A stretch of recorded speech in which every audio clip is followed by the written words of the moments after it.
Hello everybody and welcome to this Enterprise Hub event with Bidisha, which is part of our Writer's Bloc online writing centre.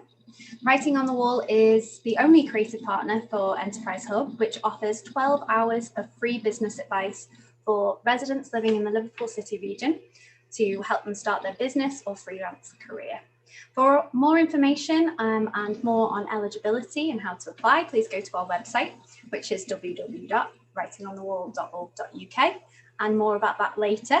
But tonight I have the pleasure of talking to our current writer on the block, Bidisha, who is a broadcaster, filmmaker, critic and journalist. She writes for the main UK broadsheets, in particular The Observer, The Guardian, and presents and commentates for BBC TV and radio, Channel 4 News, CNN and Sky News, where she has been a regular since 2016. Bidisha specialises in international human rights, social justice, gender and the arts. And she is here today to talk to us about getting into journalism, a toolkit for navigating the barriers facing writers looking to break into the profession. Hello Bidisha, welcome.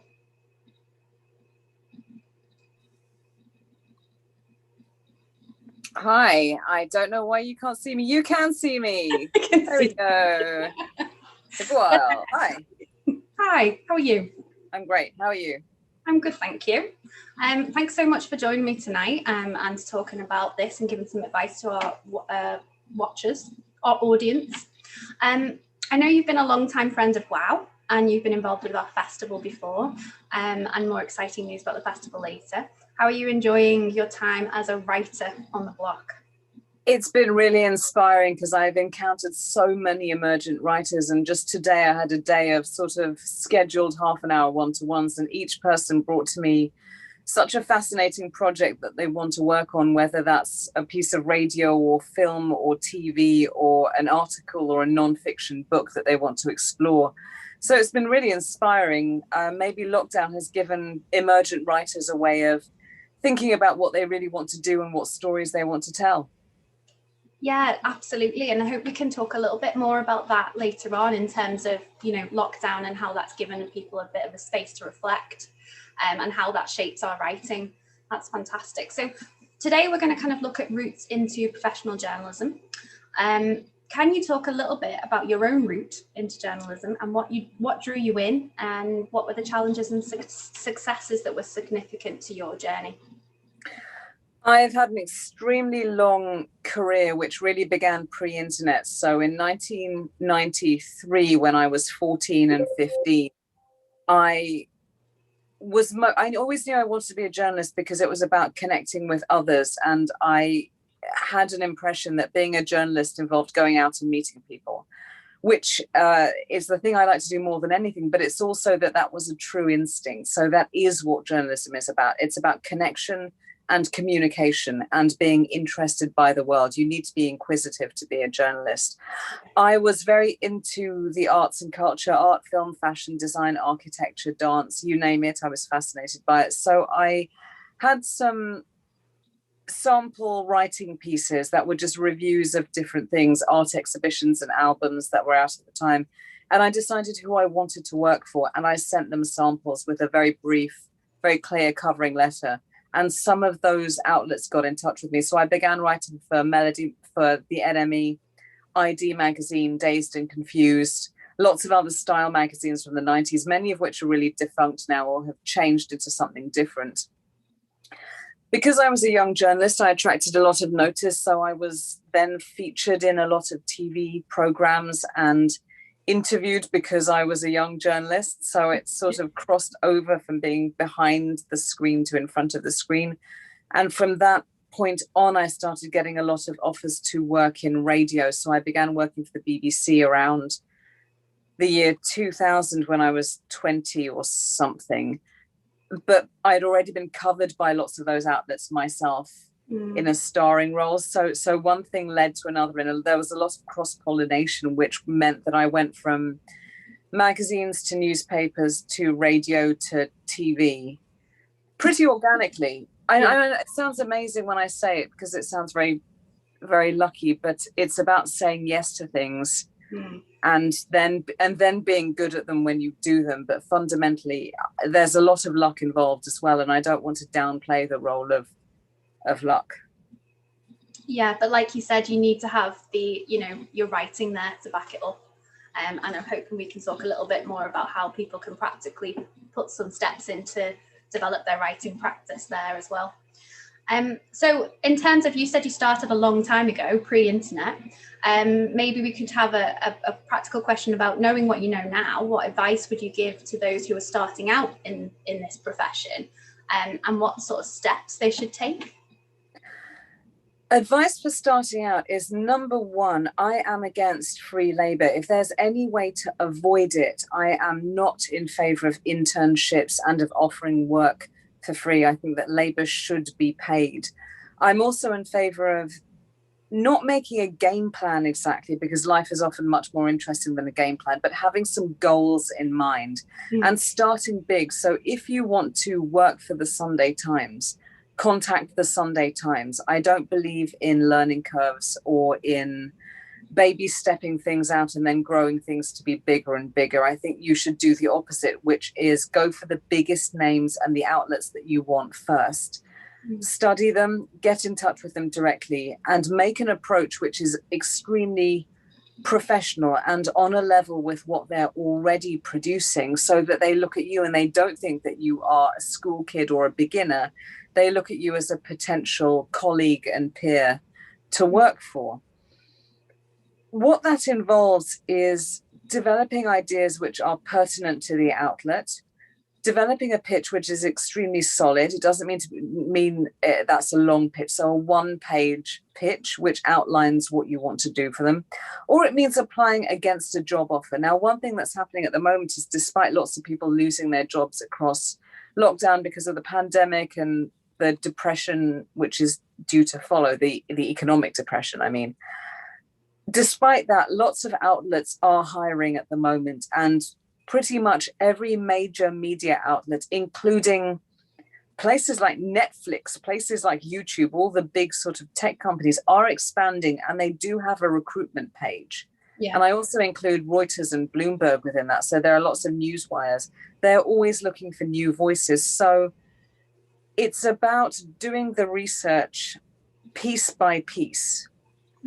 I am not a huge fan of those aggregate job advert sites where you type in journalism at the top of indeed.co.uk and any old stuff comes up. If you desperately need a job, yeah, of course, that's great. If you want to work for a specific outlet, contact the specific outlet. Yeah. And do your research around that. I think that's something that across all of our employability programs that we run for creative writing and going into writing as a career is, don't approach anyone or a publication unless you have a lot of knowledge about them and you can think about how your own work fits into that, because it's just not going to come off well, is it? So okay, so we're thinking then of having a game plan, dreaming big. So maybe we could talk a little bit about how to develop your writing if you write at the beginning, and talk about voice and having a clear voice. I personally feel like, particularly over this last year, that the news feels really noisy, maybe noisy, just to kind of simplify it, is that it's coming from everywhere. It's coming from social media, it's coming from the usual kind of big channels that we get it from. And it does at the moment feel more dire than maybe it has in the past, obviously because of everything that's going on, or things that have always been going on but have now had new relevance and light shone on them. So really I'm thinking about, how do you develop a voice that is clear, that doesn't get caught in an echo chamber, that is true to yourself but actually kind of cut through the noise? Developing your voice is really about discipline and practice. Remember that your voice is the thing that you have with you anyway. So instead of thinking about, oh my God, how do I develop my voice? Perhaps a more useful way to think about it is, how do I divest myself of the voices of others? How do I strip away imitation and ventriloquism to uncover the voice I've always had myself?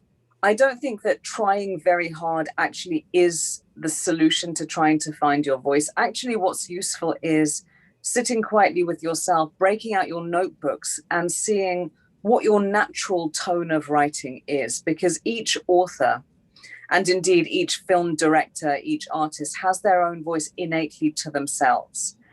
What is very good is being able to analyze back out, what's my tone? Am I a humorous person? Do I write in quite a scholarly way?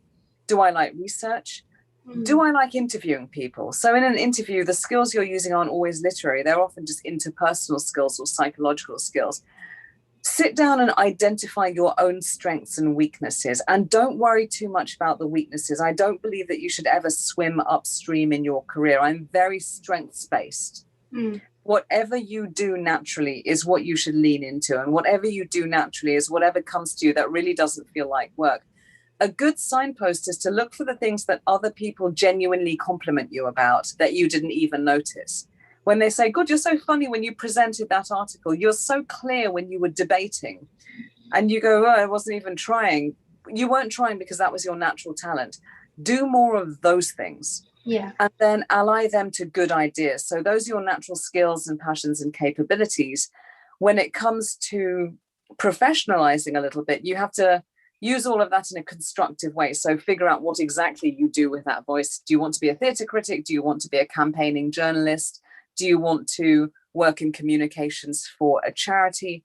The great thing about voice and communications is journalistic skills can be used across a wide range of different industries. You don't just have to be a journalist for a newspaper. You could work across pretty much any business, because all businesses need a communications person, including the artisan coffee startup. They still need someone to write their website copy. They still need someone to do their marketing for them. And that's not journalism, obviously, but it's still a form of written communication. So it's very good to develop a kind of accessible, informative, clear style, and to respond to what the client or the employer really wants.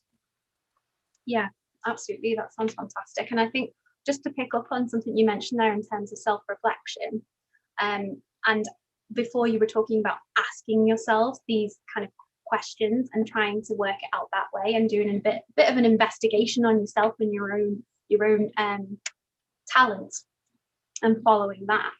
I think lockdown has obviously given some people, not everybody, some time to reflect and to think about these things. And I listened to your interview with Madeline, open conversation with Madeline last week, and you talked about that yourself, that kind of happened, and thinking about your own professional boundaries and decisions that you were making.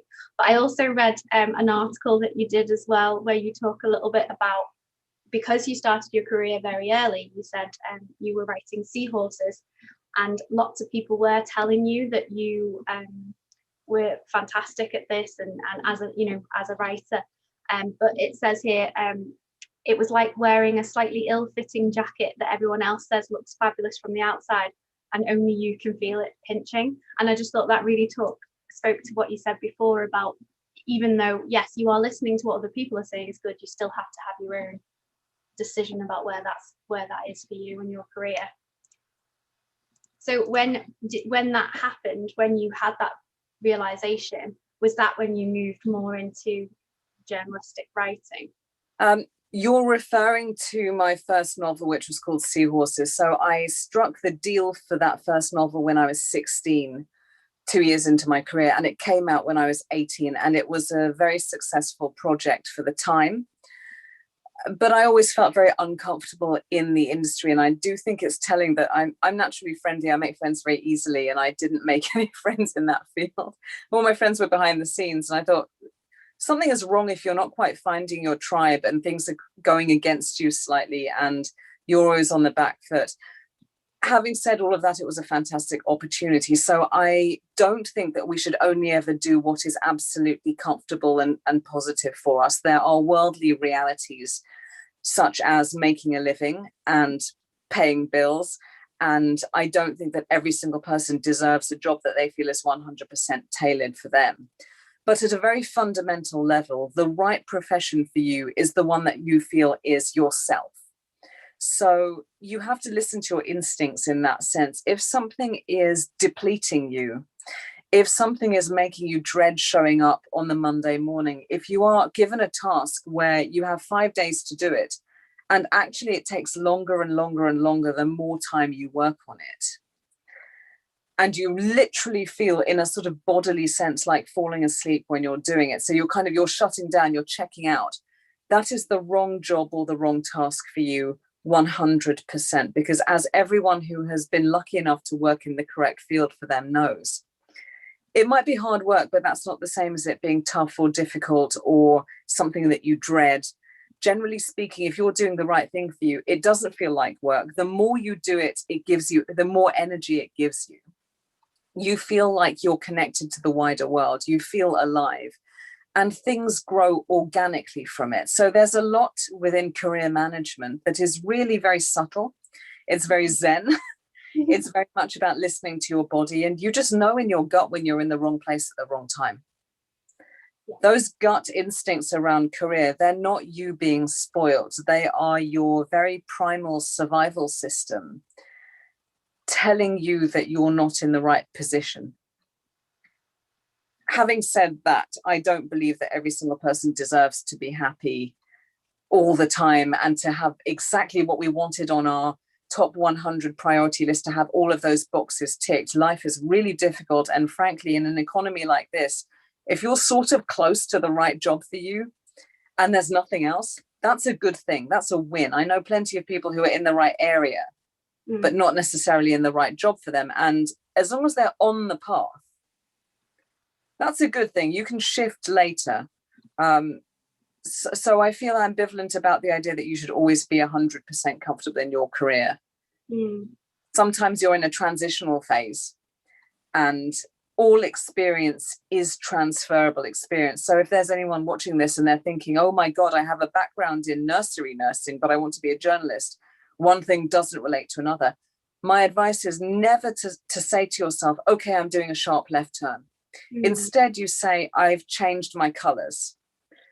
I've progressed, I've evolved. One thing has turned into another, so that all of the skills that you had become transferable skills in some way or another. And that's how you should see it. And that's how you should present it. Yeah, absolutely. I might actually just ask you a little question then about creativity, because that kind of leads on quite nicely. You obviously write across such a broad range of different types of writing. And in your interview with Madeline, you do talk about, I think somebody asked you about the stills behind you and a little bit about they wanted a bit of a tour. Yeah. And talking a little bit about your filmmaking as well. And I think that kind of leads into some of the questions that we often discuss in our Enterprise Hub and our next chapter in our Right to Work and our creative employability programs, where people are kind of coming to it, and the first thing they say is some of the barriers that they face begin at school, and because of what they've been taught is right and wrong in terms of writing and where their place is in it. So they're having to do a lot of unlearning, which is often what happens to a lot of people across a range of subjects. And I think that really hit home with me, because I remember thinking, like, at school, if you wanted to be a journalist, you had to be incredibly serious. You couldn't think about fiction or art or creativity. Your job was to tell the truth, and that's how it looked. And I just think that it's obvious that that's not true at all, and that I just wanted to see if you could speak a little bit about how your art and your creativity feeds into your work as a journalist. I think that's a really pertinent point. I mean, just to cap the first thing that you said, I keep hearing these horror stories about people who spoke to their careers advisor, and the careers advisor basically told them they were too thick to do what they want to do, or brought to bear racial and gendered stereotypes to whatever it was that the pupils said they wanted to do. I just think that's just absolutely outrageous and very bitter, actually. Yeah. I also think that there's a very strange thing in these encounters whereby the careers advisor slaps down any sign of ambition or self-direction out of just simple jealousy. I think it's psychological. Yeah, absolutely. And it's something that's brought up so many times, and people have actually written about it, and I think sometimes have expressed how cathartic it was to be writing about the instance when that happened to them, and they're now feeling confident to call themselves a writer. So it's interesting how that can come back and the unlearning comes through, and the role of creativity in that. It's because you never forget. I don't think people ever forget when a teacher has been rude to them. I can still remember some. It's very odd. I mean, I don't know why one doesn't forget those things. It's because it happens at such a formative moment. And confessing, being honest about what you really want to do and have is quite exposing. And so to go in front of a careers advisor who's usually a stranger and not your regular teacher, and say what you want and then basically be laughed at or be slapped down is very crushing and very angering. I'm not a fan of telling everyone in the world what it is you want to do, simply because for some reason, I do think this is a very British thing. There's an animus against ambition. Mm. Ambition is seen as not a good thing for some reason. And sticking your neck above the parapet is just means that you get your head chopped off. Yeah. So silencing the outer critic, but also silencing the inner critic is extremely important. To just recognize that the inner critic is just an inner critic, and to say, well, thanks for your caution, inner critic. I hear what you say. It's because you can't really shut them up. But what you can do is go, okay, well, I'll take on board these reservations and I'll be cautious, and then I'll go on. You asked also about being multidisciplinary, so working across various fields. Something I really like about the much maligned generation of the millennials, and also about very late stage capitalism. So we're in an economy now where everything is crumbling into itself, very defunded, very atomized. It's actually very normal for extremely young people to work across multiple fields, to work for a charity by day or to do copywriting by day, and then to work on their short films or dance or music or comedy in the evening. So those old barriers against fiction versus nonfiction, art versus science, they're bleeding away somewhat. I'm very in favor of an 18th century Enlightenment view of what people should be like. So in the 18th century, you were supposed to be accomplished. You were supposed to speak languages. I mean, if you were privileged, speak languages, be athletic, be artistic, have good manners, be good looking. I mean, be elegant if you could, know the social protocols, and be scientific and artistic equally. And I'm in favor of that. I'm not, I don't think that there's any big difference between creativity and other forms of creation. And creative thinking also bleeds into non-creative forms. It's also just a good let up, because otherwise, if you just work in nonfiction, you become very dependent on what's happening externally. So you get very addicted to the news headlines. You get very addicted to being current. And it may well be that one day you just resign and you realize that the world went on pretty well without you. And all of your news reports, they weren't remembered. Whereas in a very weird way, art lasts forever. So this image isn't by me. It's just a calendar. I mean, it's just a calendar from a shop. That was a free gift. But it was given to us in 2015. So this is more than 5 years old now, but it's still a pretty image. You know, it still sort of adds something to the world. That's by me. That's 3 years old. That's by Bridget Riley. I don't even know when that was done. 2013. So that's nearly a 10-year-old painting. So art endures, but equally, 99.9% of all art gets forgotten anyway. So if you feel like making something, then do. It's a harder career to go into. That's the one thing I'll say, is being an artist is easy. Being a successful artist is very difficult. Yeah, absolutely. I think as well, like, as you said before, creativity also feeds into your well-being, and we talked a little bit about that with Madeline, but I think one of the questions that I quite like to ask is around we've talked a little bit about writing practice and developing your voice. How do we look at that practically during this current situation, lockdown, sometimes home working? How do you develop a sustainable writing practice? Get yourself a routine. What will that look like? And then how do you balance that against your well-being? That's a completely fantastic question. And I am really against the idea that we should be using lockdown to self-improve. I think that is a very capitalist idea. It's extremely yuppie. It's a very American idea. Yeah, it's a very baby boomer idea, actually, that we're all in this process of constant self-actualization, and that instead of just sitting at home watching Netflix, which is honestly what I've been doing for a year. Yeah. I've been like watching Korean romantic dramas, which I can't stop watching. Yeah, I think I actually ended up watching the whole of you know, the new She-Ra. Oh my God. In that. Amazing. I've seen that and it's on my list. I know it's amazing. I heard it's amazing. But there's this idea that we should all be training for marathons or working out every day. I mean, I have been doing that because under lockdown, you can't sleep unless you exercise every day. You honestly can't sleep. No. So I don't think anyone should put pressure on themselves to do anything at this time. Just getting through the day and not being homeless and having enough food to eat, that's absolutely a win. It's a complete win. Having a job to go back to, you're already getting the gold star on that one. Mm-hmm. However, if you have a bit of time free and you want to practice just small steps,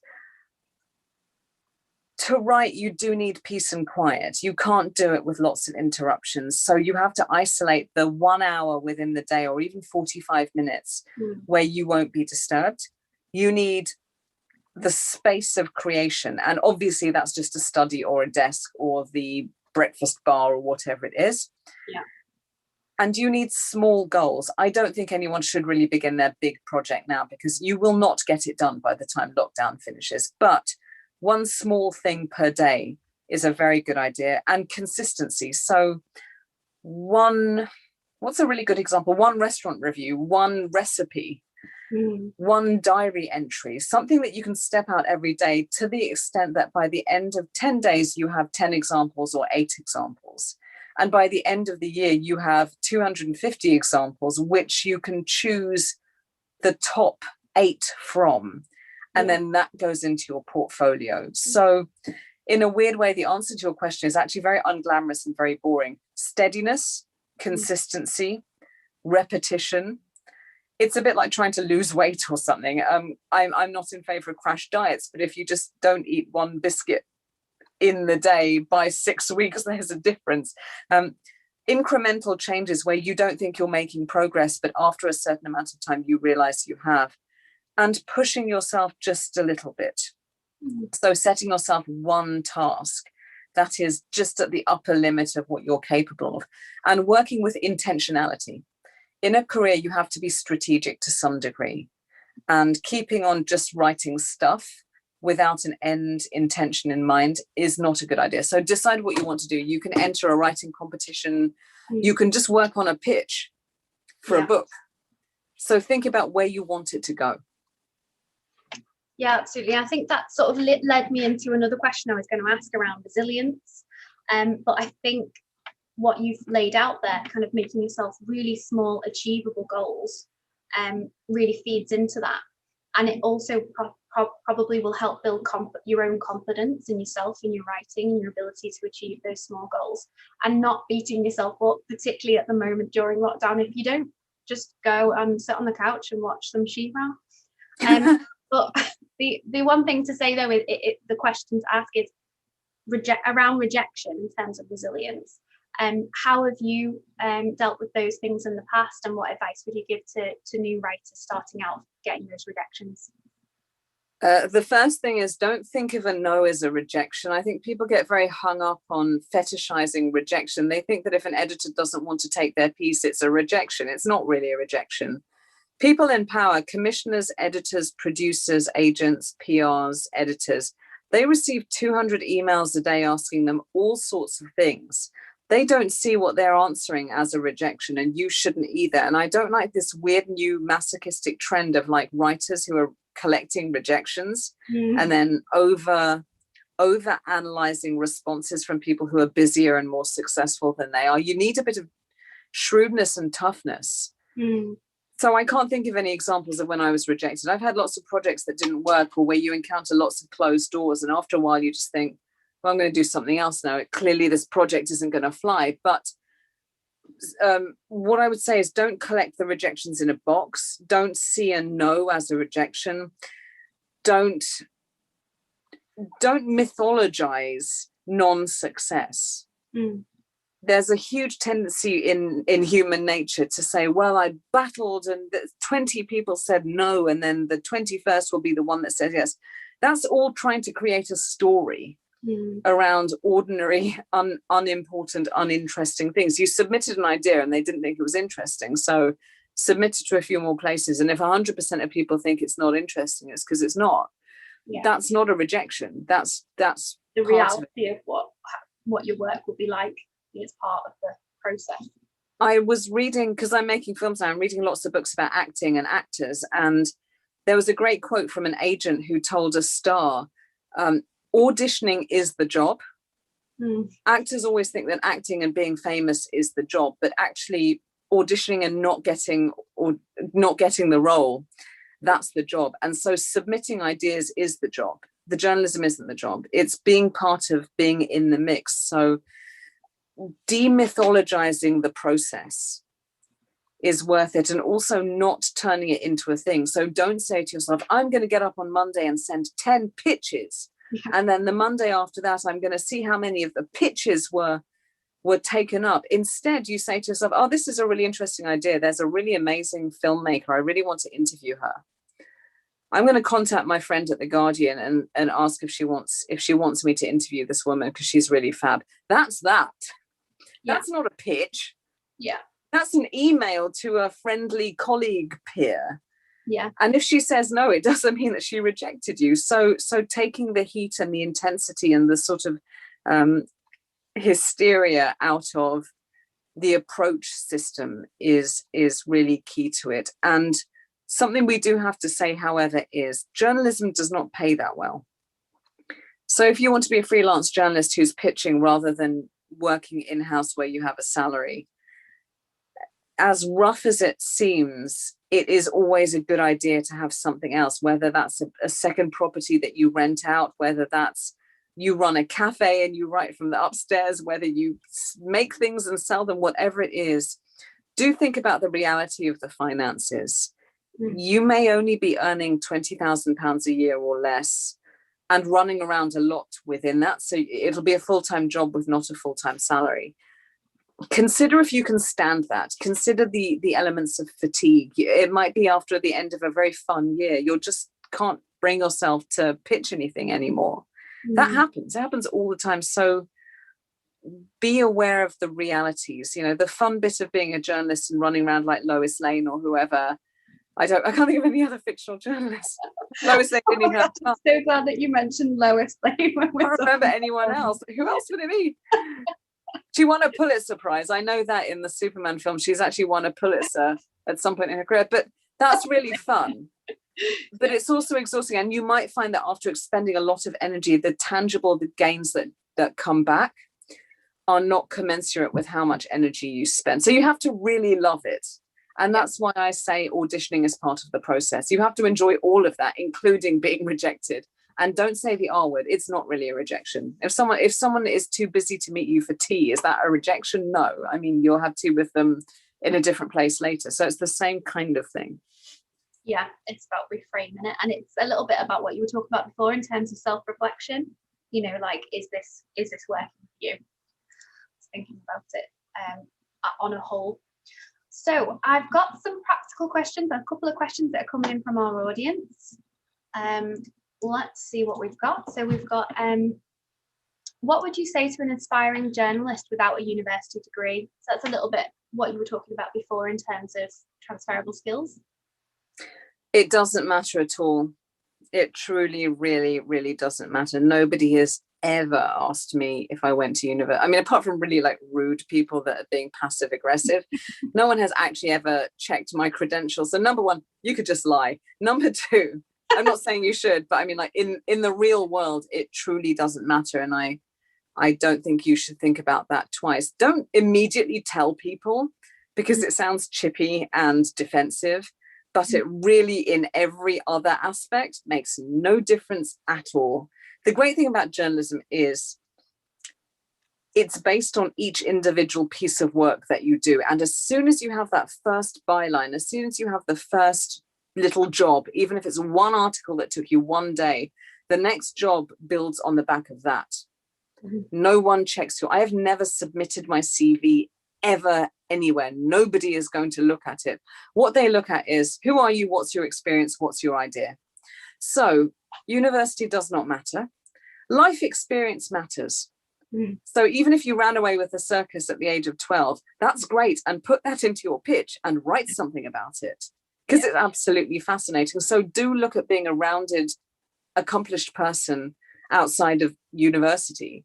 And in fact, you probably are much more of a rounded, accomplished person without it, because it's not 3 years in one place studying one thing.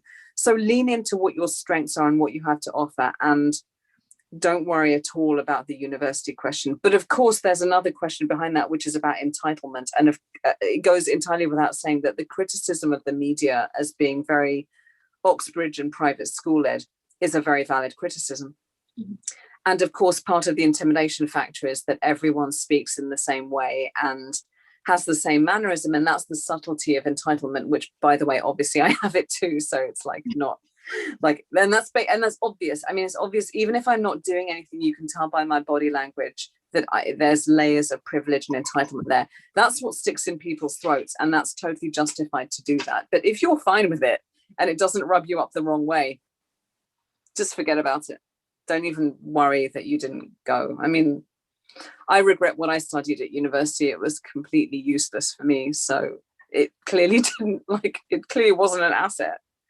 Yeah, I think a lot of the, sometimes when we're talking to people who are on the course, some people have been to university, some people haven't. And some of the feedback we've had is that the practical advice from people doing the actual jobs that people are trying to learn how to, do for themselves in their own way is more valuable than paying £30,000 to go study theory of it. Totally, 100%. It goes without saying, you learn by doing. I didn't go to film school, but I direct films. Why? Because I worked in TV and radio for decades, where you see people around you and you pick up and you pay attention. You really don't need to do any of that stuff. And also in this day and age, I think there's a mature understanding that whatever you study doesn't always tally with what you go on to do. Lots of people change careers in all sorts of ways.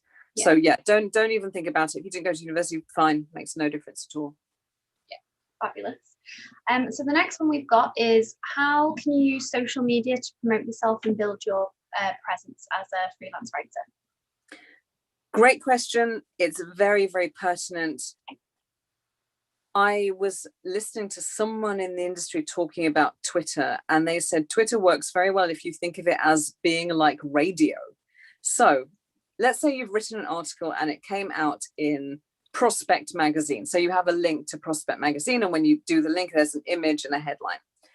And you use Twitter, Facebook, and all the rest of it to just tweet something about the article with a link every 4 days for 2 weeks. Not too much, not too little. You don't get involved in any kind of back and forth with people. It's just a waste of time. It's not just about trolling. It's just a waste of time. But you repeat the message and you gain ownership of the message. So you use social media, including Instagram, to put out your message in a way that is highly controlled and tailored to you and is professional. This is why I'm against going back and forth on social media. Just sending out 2 little sentences where you're joking and bantering with people, that's fun once you're established and you have peers to do that with. But if you're promoting yourself as a beginner, you get together solid examples of your work and you step it out with confidence and self-control. You never say, hi, I'm new on the block. Please like me. Here's my stuff if you want to discover it. No one wants to discover your work. You're nobody. You're not famous. No one wants to discover your work. But if you say, I ran away with a circus when I was 12 and I've written an article about what it's like to run away with a circus, and there's a beautiful image and a lovely written article, very polished, very retail quality, that's interesting. Yeah. So you don't beg for attention. You signpost what you have, and you act to yourself as if you're your own ad agency or your marketing agency. If you were selling paper clips, hair clips, sorry, you wouldn't beg people to like them. You wouldn't come in going, I'm really sorry, do you like my hair clip? Yeah. You would just say, these hair clips are great, have a look at them if you want. So social media is very useful for that. but it's not a career. Mm. It's just a tool, and it's a marketing tool. If you're very lucky, your tweets and commentary will be so successful and so witty that you get a book deal. But honestly, the examples of that you read about, like the Caroline Callaways of this world, if anyone knows her, Google that. Caroline Callaway wrote very, very witty, kind of semi-fictionalized Instagram posts and got a huge book deal. It all turned to rubbish in the end because she fluffed it. But the post was so noticeable that someone approached her. That's one example out of millions of people online. So don't bank on social media doing more for you than any form of advertising would.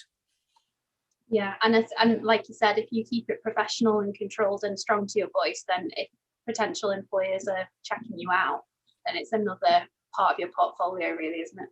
Well, something that's happened very recently is that publishers, by which I mean, the Washington Post, New York Times, they're becoming a lot more vigilant of what their journalists post. So you might not even be able to make jokes or to retweet things which are controversial. Be really careful about what you put on social media, because it's no longer the free-for-all that it was. There have been journalists that got the sack because they retweeted something that was out of line with that publication's stance politically. Yeah. So, though I hate to say it, it's not self-censorship. It's just sort of towing the party line slightly. Be very careful what you put out there, because if you're a newbie, the first thing that employers are going to look at is just quickly Google you and quickly just have a look at your socials, just not to overread them, but just to see what kind of person you are. And what we don't realize about online is that we are revealing a huge amount about ourselves without realizing it. Even if that means like, oh, I had drinks with my friend, but you did that 20 times in a row and it's all out there. Yeah. They're gonna think, wow, she parties a lot, but so does that mean she can't get to work at 8 a.m.? Yeah, just having awareness of it, because employers do. Yeah. We've got a couple more questions coming in. Hi Bidisha, know you touched on this in the week in our workshops. Can you outline an approach for a new person to the field, how to write a pitch email in terms of an overview? Great question. Pitch emails are very, very easy. So don't overthink them. You get in touch with the person who you want by name, and that's always an editor, producer, or commissioner. That's their job title. Depends on whether they work in magazines, newspapers, film, TV, or radio. So radios are producers and publications are editors and TV is a commissioner. And in the pitch you say, dear so-and-so, apologies for getting in touch with you out of the blue. I'm a journalist specializing in X, Y, and Z. I know how busy you are, but I am working on an idea, or I'm working on a project. Don't say you're working on an idea about such and such. That's the first line. The second paragraph is just with brevity and clarity. Explain the thing that you're working on. Could be a documentary, could be a series, could be just one short article. What it's about, why, what do you want to say about it, who you want to speak to if you need to interview people, how far along you are with it. And that's just one paragraph. And in the final section, which is just 2 lines, you say, of course, I recognize how busy you are. So if this is irrelevant, please just ignore. I always give them a get out. They do not have to get in touch to say no. Yeah. Because they're very busy. They're just going to skim your email like that. They're not going to overread it. But I thought it might be something that, let's say, the Guardian's interested in. Please, it would be wonderful to hear from you. And that's it. Yeah. Maybe in that first paragraph, if you're a complete unknown, you can say a little bit about your background, but I am not in favor of treating this like you are begging for your first ever job. So saying, I spent 20 years running around with the circus, and then I decided to become a journalist. That doesn't work. You say, I'm a journalist specializing in the performing arts, and my background is in circus performance and costume. I wanted to write an article about this new costume archive, which has just opened. It would be really strong visually. I know the owner, I'm in touch with them, and would really like to visit and do an interview. Something very specific. Yeah. No begging. And what the editor wants to know is this a clear idea? Is there a reason for doing that now? Does this person know what they're talking about, and are they capable? Because journalism is always independent. They give you the green light, and then you need to go off and do that by yourself, to length and to time. No hand holding. It doesn't matter if you're emergent. They're not going to be nicer to you because you're an emergent writer. It really has to be as perfect as it can, and hand it in on the day that they say that you need to do it, and they're going to send a photographer along to photograph the circus costume people. So clarity and brevity and capability, and just simple rules of professionalism. Never apologize for yourself. And I'm very not in favor of this sort of incy mincy, oh, I'm just nobody, I'm just starting out, sort of begging for pity. Just is really emetic to me. It doesn't work either, because it just makes you sound weak. Yeah, and you want to go in with a strong pitch that they can feel confident about. Yeah, these are professional people. Journalism is a friendly industry, but you have to obey professional norms, and that's one of them. Yeah, brilliant. The questions are coming in thick and fast now. So we've got another one that says, I sometimes get really overwhelmed with constantly trying to think of new ideas and pitches that are on a topic that's current enough to get commissioned. Do you have any advice to speak to this? Overwhelm is a sign for you to step back. I used to have this motto, and I still do, that all intensity is a sign of darkness. No, all intensity is wrong. Something to do with it. If you're feeling a very strong, intense emotion, it means that it's fundamentally negative, including intense exhilaration. Yeah. And that's your sign that you actually need to stop, because when you're in a flow state, you're not feeling overwhelmed, and you're not feeling super excited, and you're not feeling super pressurized either. Unless you really have to produce articles in order to pay the gas bill. If you are turning yourself inside out, racking your brains to find something interesting, it just means that you have not got anything interesting at that moment, and it's much better to step back and stop. I also am very against the tyranny of the empty page, which is where you sit at your desk and you look at an empty notebook and you try to pull something out of your back pocket, or you tear your hair out and just think, if I sit here for long enough, something's going to come up. Do the opposite. Counterintuitive activity is very good for inspiration. So if you can't come up with a news feature, go to an art gallery. Watch the BAFTA-nominated feature films. Watch She-Ra, for goodness sake. Look at anything else. Go and see a play. Have trust in the universe, that the universe will provide you with answers the moment you sort of let go of the thing that you want to hold on to, and refill the tanks in another direction altogether. If you can't come up with ideas, don't force yourself, because that's not how ideas come anyway. You have your best ideas in the shower, or walking along talking to a friend, and they say something, then you say something, then you go, oh my God, that's a really good idea. And then you write it in your notebook. So keep your notebook with you always. Yeah. But liberate yourself from the demands. And that's exactly why I started off saying, don't have that thing where on Monday morning you send off 10 pitches, because the last 3 of those are, believe me, they're going to be rubbish. Yeah. I think I really agree with what you said. And also with that kind of links to what we were saying before about, we'll also remember you're in a lockdown. So like all those things that you're meant to do to take a break and give yourself space, headspace, it's very difficult to do at the moment, and to varying degrees for different people in terms of what sort of privilege you're living in through the lockdown. So maybe, take a break, give yourself a break. No, I take your point, because actually galleries are shut at the moment anyway, in which case just move away from your desk. I think, if you have a dedicated work zone, it's a very good idea to just sit on your bed instead and do something completely different. We'll just go for a walk. I mean, and by a walk, I literally mean 20 minutes around the block, and that's it. Or cook. Cooking is an amazingly zen activity. I don't say it was a good cook, but it's something to do with you focus with the front part of your mind when you're cooking. And then the subconscious is actually working without you realizing that it's working, because our brains are supercomputers. And you'll probably get your really good idea when you're chopping vegetables or something. Yeah, absolutely. I'm a terrible cook, but I do love baking. So Oh, baking, great. Yeah, me too. Yeah. That's where I find that kind of like relaxing creativity. It's very relaxing. It's very zen, and the precision of baking is really wonderful. Yes, I also like that because I like to follow the rules. Colleagues will say that, like, if it's down on the paper, I'm like, well, we should be doing this. Me too.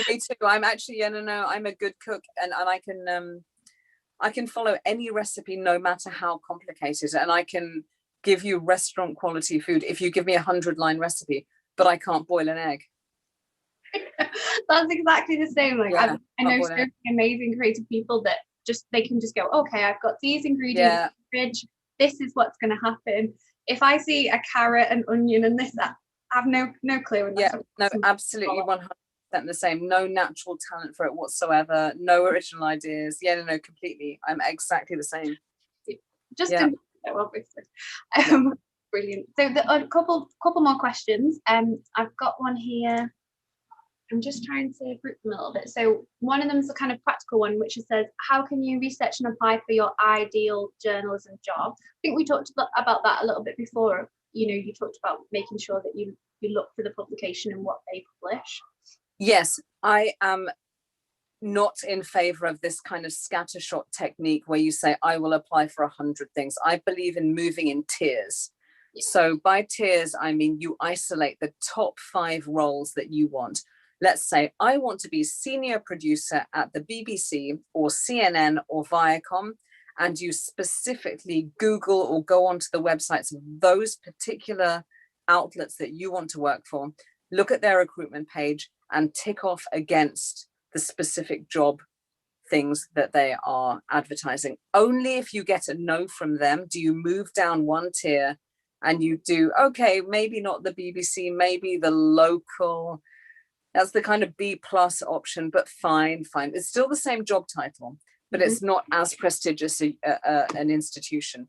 That's how you do it. So you get very specific from the outset about what you want and try to get exactly what you want. I don't think that you should Google journalism plus TV and just see what comes up. Because if you haven't heard of the company, other people haven't either. So being extremely specific, very targeted, very shrewd, and extremely confident, and never lowball your own achievements. Never say, oh, the BBC won't want me without experience from a smaller publishing company, a smaller production company. I need to baby step it out. I'm underqualified. As part of some other parts of my job, I interview people on panels for arts jobs all the time. And we absolutely welcome a breadth of experience. You do have to have experience in the broad area. But I've been interviewing for publishing jobs and have people come from Amazon Studios and come from film. And they've said, well, I'm interested in storytelling. And that's totally legitimate. Yeah. So never say that you're not qualified for the uppermost thing that you really want. What was the second part of that question? How can you research and apply for the ideal journalism job for you? Okay. All right. So the applying, those specific outlets will make it very clear what they're looking for from you. And often it's a CV and a very detailed covering letter. The thing I would say about the covering letter is everything they ask for, address it in the covering letter. I know that's probably advice that you give all the time. Covering letter is not just to make friends. It's not the same as a pitch thing. Make sure that you have read every single bit of their job description and key in example by example, but briefly, how your experience can translate or match up with what they're looking for. And also keep it a little bit light. I don't mean jokey, but I mean not stodgy. Conversational, easy to read, brief if you can make it brief. Do that. So whatever they ask for, just give them that and no more. We did an interview with someone who was really qualified, but they were really full on. And they immediately tried to give us 20 examples when we just wanted 3. And the conclusion was this person is super competent. but wow, we don't want to be in a room with them. Yeah. Because it was so exhausting.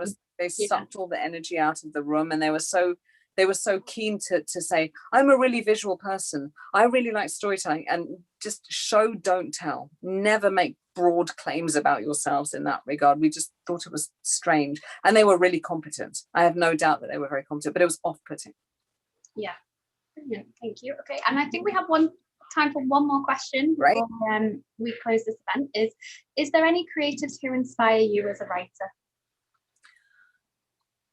I'm inspired by hundreds of people all the time. So in the journalism field, I think Oprah Winfrey is an absolute genius.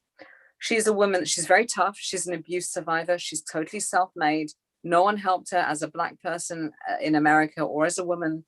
Yeah. She gains authority the older she gets, and I think that's a very positive thing. And above all, she's exceptionally good at business, exceptionally good, and she is a fantastic interviewer.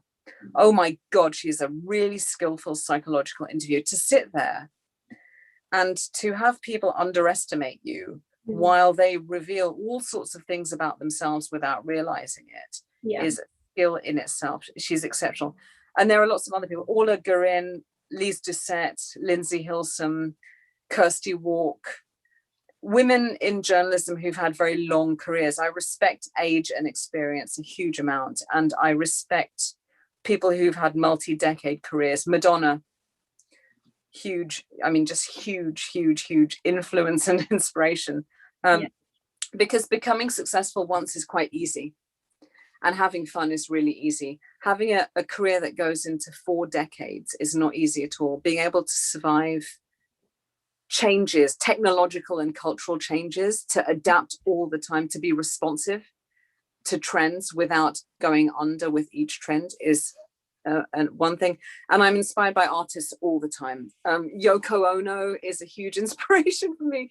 Bridget Riley, the painter, Marina Abramovich, Louise Bourgeois, Rose Wiley, endless film movie directors.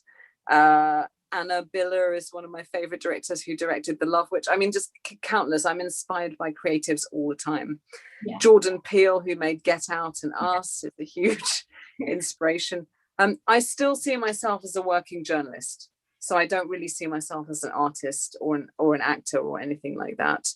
The movies are hard to make it in, and it's a sleazy industry. My God, it's sleazy. So I still see myself as being in the media space and making films and stills just as a side thing, which is really nice. And so some of my work is in private collections, but that's not my main thing. Yeah. Fantastic. Well, it's actually 7 o'clock already. Bidisha, I could just carry on chatting to you all night. But thank you so much for joining us tonight and giving us such amazing and practical advice as well, and discussing some of those elements about, really thinking about it, self-reflecting and making a plan. And if it's not right for you, change it up, do something else. Yeah. So a huge thank you. Thank you so much for joining us. And it was wonderful to speak to you. There will be more with you next week. So there's still loads of time to get involved with Bidisha's residency.